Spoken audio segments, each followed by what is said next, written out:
بسم اللہ الرحمن الرحیم۔ ناظرین و سامعین کرام، درباری وائس میں آپ کو خوش آمدید کہتے ہیں۔ محترم ناظرین، ایک دفعہ کا ذکر ہے کہ ایک آدمی غاروں پر کسی تحقیق میں مصروف تھا۔ اسے ایک ایسے شہر میں جانا پڑ گیا جہاں زیادہ تر غاریں سمندر کے کنارے پر واقع تھیں۔ وہ آدمی ایک غار میں گیا۔ اس غار کا بغور جائزہ لے رہا تھا کہ اس کی نظر ایک ادھر پڑے بیگ پر پڑ گئی۔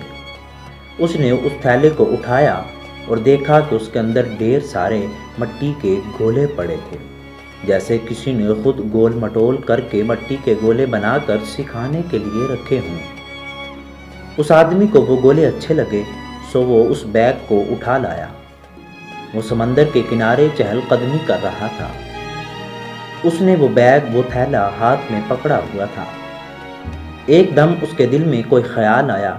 اس نے ایک مٹی کا گولا نکال کر سمندر میں پھینک دیا۔ پھر اسی طرح ایک ایک کر کے مٹی کے گولے نکال کر دور دور سمندر میں پھینکنے لگا۔ اسی دوران ایک گولا نیچے گر پڑا۔ کیونکہ نیچے پتھر تھا تو وہ ٹوٹ گیا۔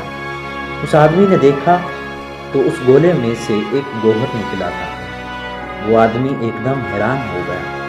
اس نے ایک اور مٹی کا گولا نکالا، اسے بھی نیچے پتھر پر دے مارا۔ دیکھا تو اس میں یاقوت تھا۔ ایک اور توڑا، اس میں مرجان تھا۔ اس نے ایک اور گولا توڑا، اس میں ہیرا تھا۔ اسی طرح وہ تمام گولے توڑتا گیا اور دیکھا تو ان میں سے ہر ایک میں کوئی نہ کوئی اعلی قیمت گوہر برآمد ہو رہا تھا۔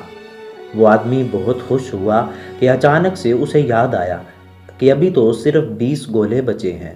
اس نے کوئی 50 کے قریب گولے تو سمندر میں پھینک دیے ہیں۔ وہ ایک دم اپنے اوپر غصے ہونے لگا کہ یہ کیا بے وقوفی ہے۔ تو محترم ناظرین، اسی طرح زندگی میں ہم اتنے لوگوں سے ملتے ہیں، لیکن فطرت کے مطابق دوستی ایسے لوگوں سے کرتے ہیں جو ہم جیسے ہوں یا ہم سے زیادہ خوبصورت، سٹائلش یا امیر ہوں۔